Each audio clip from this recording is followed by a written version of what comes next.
আমন্ত্রণপত্রটি কিভাবে বানাবো? কিন্তু আমিও তো বুঝতে পারছি না, এটি তো অনেক বড় সমস্যা। সাফি এবং ফাইজা, জি জি আপা। আপা। তোমরা কি নিয়ে আলোচনা করছো? আপা, আমরা একটি সমস্যায় পড়েছি। আমরা ভেবেছিলাম যে অতিথিদের আমন্ত্রণপত্র পাঠাবো, কিন্তু সেটি আমরা বানাতে পারছি না। বাহ, মজার বিষয় তো, আমন্ত্রণপত্র বানাবে। আচ্ছা চলো, তোমাদের সমস্যার কিভাবে সমাধান করতে হয় তা নিয়ে আমরা শ্রেণীকক্ষে গিয়ে আলোচনা করি। চলো শ্রেণীকক্ষে চলো। শিক্ষার্থীরা, আমি সাফি এবং ফাইজার কাছে শুনতে পেলাম তোমরা নাকি সামান্তরিক আকৃতির আমন্ত্রণপত্র বানাতে চাচ্ছ। আমার কাছে তোমাদের এই আইডিয়াটি খুব ভালো লেগেছে, কিন্তু তোমরা নাকি একটু সমস্যায় পড়েছো। খুলে বলো তো সমস্যাটা কোথায়।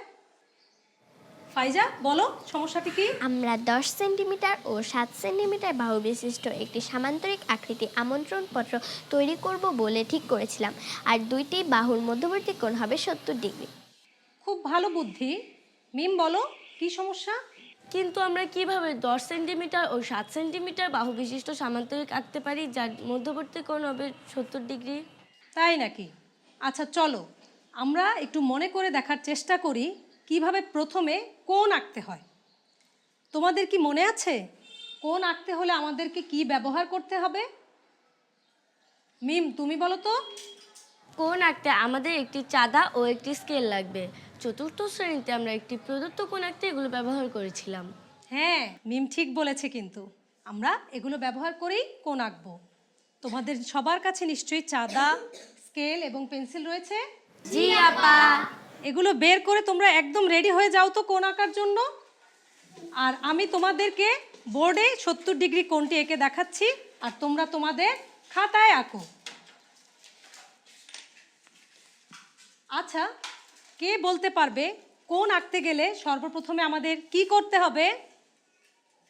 হ্যাঁ রিয়াদুল, তুমি বলো তো। প্রথমে আমাদের একটি রেখা আঁকতে হবে। রেখা আঁকতে হবে, ঠিক বলেছে, কিন্তু সেই রেখাটির দৈর্ঘ্য কত হবে এটি কে বলতে পারবে? মিম তুমি বলো।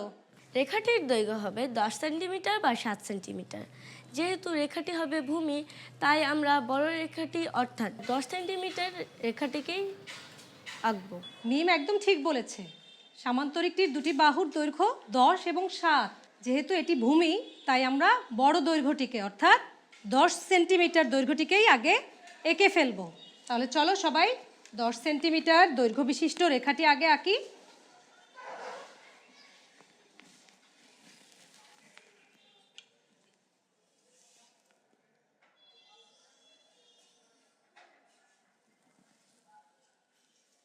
তোমাদের কি 10 সেন্টিমিটার বাহু বিশিষ্ট রেখাটি আঁকা হয়েছে? জি আপা। এখন আমরা কি করব? সাফি তুমি বলো। এখন আমরা 70 ডিগ্রি কোণটি আঁকবো। 70 ডিগ্রি কোণটি এঁকে ফেলো তো।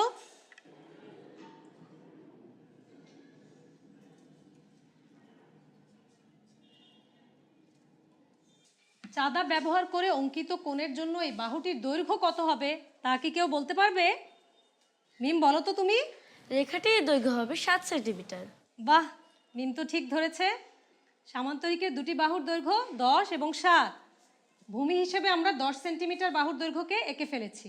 এখন তাহলে আমরা এই রেখাটিকে আঁকবো 7 সেন্টিমিটার দৈর্ঘ্য বিশিষ্ট। তাহলে এখন আমরা সামান্তরিকটি এঁকে ফেলি। বলো তো সামান্তরিকটি আঁকার জন্য আমাদের এখন কি করতে হবে? আমাদের সামান্তরিকটি আঁকতে হবে এবং আমরা 3টি শীর্ষবিন্দু পেয়েছি, চতুর্থটি খুঁজে বের করতে হবে। ঠিক বলেছে সাফি। তোমরা একটু লক্ষ্য করে দেখো তো আমরা সামান্তরিকের 3টি শীর্ষবিন্দু পেয়েছি কিনা। দেখো, এখানে একটি শীর্ষবিন্দু, এখানে একটি এবং এখানে একটি। আর আমাদেরকে এখন চতুর্থ শীর্ষবিন্দুটি খুঁজে বের করতে হবে। তাহলে সাফি তুমিই বলো, এই 3টি শীর্ষবিন্দুর আমরা কি নাম দিতে পারি? আমরা 3টি শীর্ষবিন্দুর নাম দিই এ, বি ও সি। আমাদের শীর্ষবিন্দু ডিটি খুঁজে বের করতে হবে। তাহলে তোমরা একটু চিন্তা করে দেখো তো, চতুর্থ শীর্ষবিন্দু ডি খুঁজে বের করার জন্য আমরা কি করতে পারি? কে বলবে? ফাইজা তুমি বলো তো। আমি একটি উপায় খুঁজে পেয়েছি। কি উপায়? আমি ত্রিকোণী সেট ব্যবহার করে বিসি এর সমান্তরাল একটি রেখা আঁকবো, তাহলে চতুর্থ শীর্ষবিন্দুটি পাওয়া যাবে। হ্যাঁ মিম তুমি বলো তো। আমি কম্পাস দিয়ে এটি আঁকবো যাতে চতুর্থ শীর্ষবিন্দুটি খুঁজে পাওয়া যায়। বাহ, খুব ভালো বলেছো তো। কম্পাস দিয়ে আঁকলে কি হবে জানো? বিসি এর সমান রেখা বিশিষ্ট একটি রেখা আঁকতে পারবো। এবং আমরা জানি সামান্তরিকের বিপরীত দুই জোড়া বাহু শুধু সমান্তরালই নয়, আবার তারা পরস্পর সমানও। তাহলে আমাদের ঠিক মতোই আগানো হচ্ছে, তাই না? তাহলে তোমরা এভাবে সুন্দরভাবে সামান্তরিকটা এঁকে ফেলো তো সবাই। তুমি আঁকতে পারছো? তুমি চতুর্থ শীর্ষবিন্দুতে আঁকা শুরু করেছো? আচ্ছা ফাইজা, তুমি কিভাবে সামান্তরিকটি এঁকেছো তা কি ব্যাখ্যা করতে পারবে? অবশ্যই আপা। বলো তো তুমি তোমার সামান্তরিকটি কিভাবে এঁকেছো? প্রথমে আমি ভূমি বিসি রেখা বরাবর একটি ত্রিকোণী বসিয়েছি। তারপর আমি ত্রিভুজের বাম দিকে এভাবে উপর নিচ বরাবর আরেকটি ত্রিকোণী বসিয়েছি এবং এটিকে চমৎকার। শক্ত করে ধরে রেখেছি। হ্যাঁ, ঠিক করেছো। তারপর আমি প্রথম ত্রিকোণীটি উপরে উঠিয়েছি তারপর এরপরে তুমি কি করেছো? এবং এটিকে শীর্ষবিন্দু এ বরাবর রেখেছি যেন বিসি এর সমান্তরাল একটি বাহু আঁকা যায়। বাহ, অনেক সুন্দর হয়েছে তো। তুমি ঠিক একই রকম নিয়মে কি চতুর্থ বাহুটিকেও এঁকেছো? অবশ্যই আপা। তাহলে তুমি বলো তো সামান্তরিকের এই চতুর্থ বাহুটিকে তুমি কি ব্যবহার করে এঁকেছো? অবশিষ্ট বাহুটিও আমি আগের নিয়মে ত্রিকোণী ব্যবহার করে এঁকেছি। এভাবেই আমি সামান্তরিকটি এঁকেছি।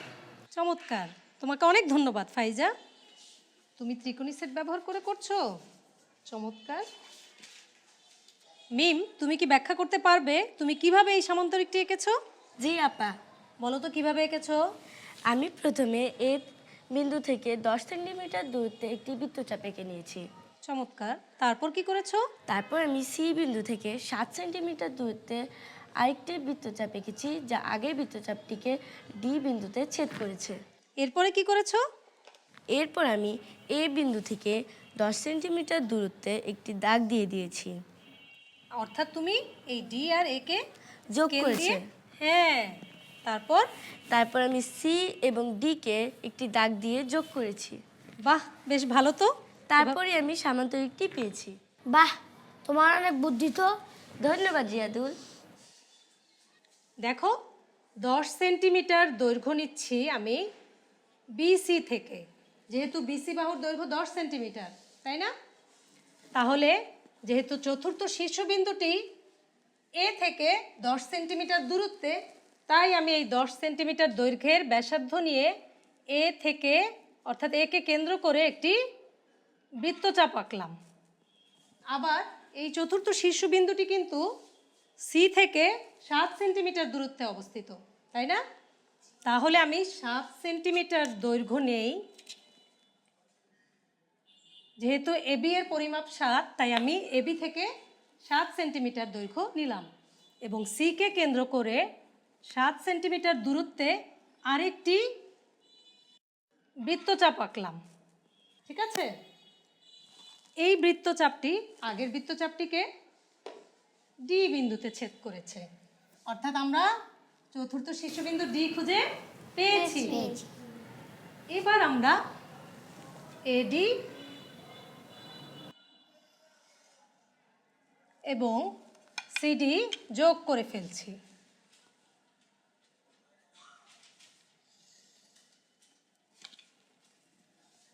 তাহলে আমাদের কাঙ্ক্ষিত এবিসিডি সামান্তরিকটি পেয়ে গেলাম, যার দুই বাহুর দৈর্ঘ্য 10 সেন্টিমিটার এবং 7 সেন্টিমিটার এবং দুটি বাহুর মধ্যবর্তী কোণ হলো 70 ডিগ্রি, তাই না?